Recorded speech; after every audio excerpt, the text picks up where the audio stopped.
und heute machen wir Tom YAM Krevette Nudelsuppe. Mein Trick ist mit Kokoswasser und mit Tom YAM Suppe Paste. Die wir jetzt starten, es wird sicher fein.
Und jetzt probieren wir es. Was ist denn mal schwer?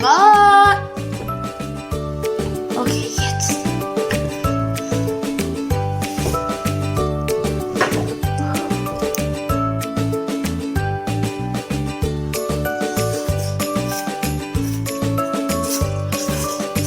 Es ist sehr fein.